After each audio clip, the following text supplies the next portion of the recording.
இங்க சரக்கு கிடைக்குமா? சரக்கு சரக்கு கிடைக்குமா சார்? இந்த டயலாக் இன்னைக்கு வரைக்கும் வைரலா போயிட்டு இருக்கு. ஏதாவது இப்போ பேசுறது புரியுதா? சார் படத்துலயே புரியல சார். அதான் சரி டச். அழுகணும்னா கிளிசரின் போட்டு அழுவா. அவங்க அம்மா கிளிசரினே போட மாட்டாங்க.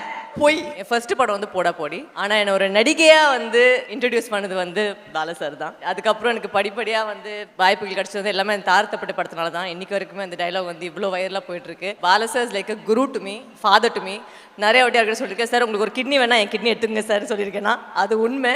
இன்னைக்கு வரைக்குமே he is like a father. ஒரே ஒரு சின்ன விஷயம் சொல்கிறேன், ரெண்டு பேர் தான் வந்து நான் ஃபோன் எடுக்கும் போது எந்த பொசிஷனில் இருந்தாலும் நின்றுடுவேன்.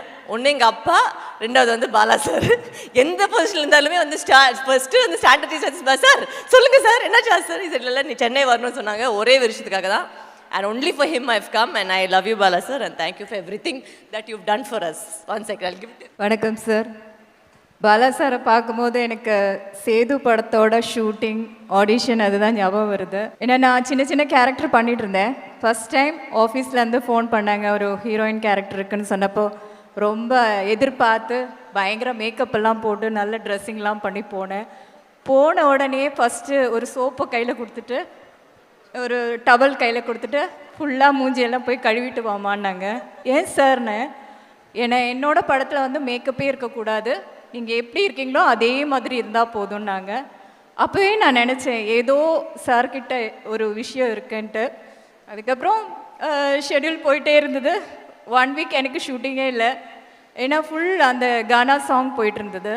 அதுக்கப்புறம் தான் மெல்ல மெல்ல ஆரம்பித்தாங்க என்னோட சீன்ஸ் எல்லாம். ஒரு என்னோட இன்ட்ரடக்ஷன் சாங்கில் டான்ஸ் எனக்கு வரல. அப்போ என்னை பயங்கரமாக திட்டார் எல்லோரும் முன்னாடி. என்ன பயங்கரமாக அழுதுட்டேன். அப்போ என்ன சொன்னார்னா, உன்னோட நல்லதுக்காக தான் நான் சொல்கிறேன், ஏன்னா நீ பெரிய ஆளாக வரணும், இந்த படம் சக்ஸஸ் ஆகணும், உனக்கும் இது ஃபஸ்ட்டு எனக்கும் இது ஃபஸ்ட்டுன்ட்டு. 25 வருஷத்துக்கு அப்புறம் இன்னும் ஞாபகம் இருக்குது. அவர் ஜாஸ்தி பேச மாட்டார், நானும் அந்த டைமில் ஜாஸ்தி பேச மாட்டேன். ஹாய் பாய் அவ்வளோதான். ரொம்ப நன்றி சார், எனக்கு இந்த வாய்ப்பு கொடுத்ததுனால தான் இப்போ இவ்வளோ பெரிய மேடையில் வந்து நிற்க முடிஞ்சுது.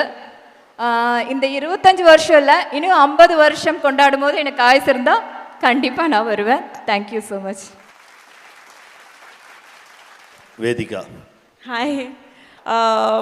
ஆக்சுவலி நான் இங்கே ஒரு இண்டஸ்ட்ரியோட ஆர்டிஸ்ட் மட்டும் வரல, பாலா சாரோட ஆக்ட்ரஸ் அவரோட ஸ்டூடெண்ட்டாக வந்திருக்கேன். ஸோ அதில் எனக்கு ரொம்ப ரொம்ப ரொம்ப பெருமையாக இருக்குது. பரதேசி முன்னாடி எனக்கு என்னோட கரியர் எப்படி போகும் நான் சுத்தமாக ஒரு ஐடியா இல்லை. ஆனால் பரதேசி அப்புறம் இன்னைக்கு வரைக்கும் நான் பண்ண பர்ஃபார்மன்ஸ் ஓரியன்ட் ரோல்ஸ் எல்லாம் பரதேசிக்காக தான் எனக்கு கிடைச்சிருக்கு.